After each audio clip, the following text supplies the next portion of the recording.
question of what to call it when light-skinned folk experience colorism has been long contested, long debated, but let me lay that to rest. But first, let me rewind. Hey, sunshine, I'm Dr. Donna Oriowo, sex and relationship therapist in the Washington, D.C. area, helping Black women feel free, fabulous, and effed. That effed, as you know, is for the algorithm. And the thing is, part of my specialty as a therapist is in how colorism and texturism impact mental and sexual health and esteem. So to answer this question, I call it color-based prejudice. I do not call it colorism, and I don't call it colorism because the ism implies the system. And there are no systems in place to discriminate against light-skinned somebodies. There are systems in place to denigrate and harm dark-skinned somebodies. I also want to point out that none of the definitions of colorism talk about systems, okay? So colorism here, and this is Wikipedia, says it's defined as a form of prejudice and discrimination in which people of certain ethnic groups, are treated differently based on their different skin tone. It doesn't say anything about a system. Alice Walker's definition doesn't say anything about a system. Even the definition from the actual dictionary that does make it, a one-way street, that does talk about, it only happens to dark-skinned people. Even that definition says nothing about a system. So do you see how the goalpost keeps moving? But let's find out what the definition of system actually is, okay?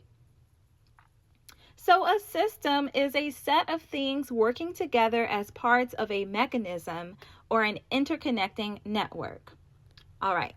So it's basically anything that comes together to create a network. So if you have, let's say, the NAACP, that's a network.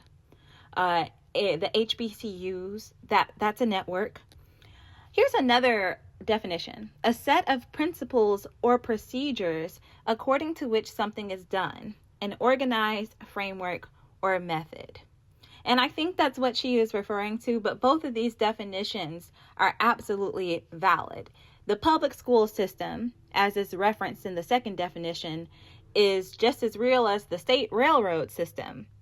They may be two different systems that affect two different areas of your life, but they are still systems.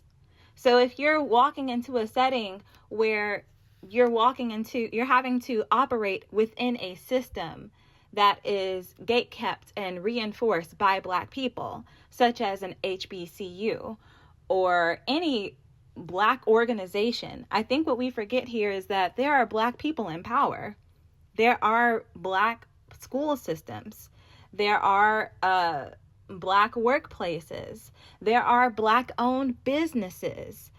People really do forget that there are Black people in power. And so I think that's why she used that word system, is because she's primarily thinking about,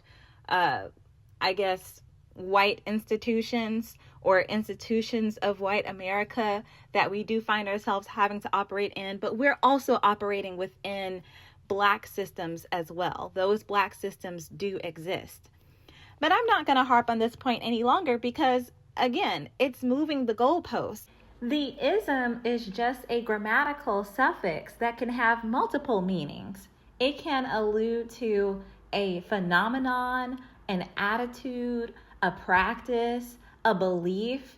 It does not inherently require a formal system or a hierarchy or an institution.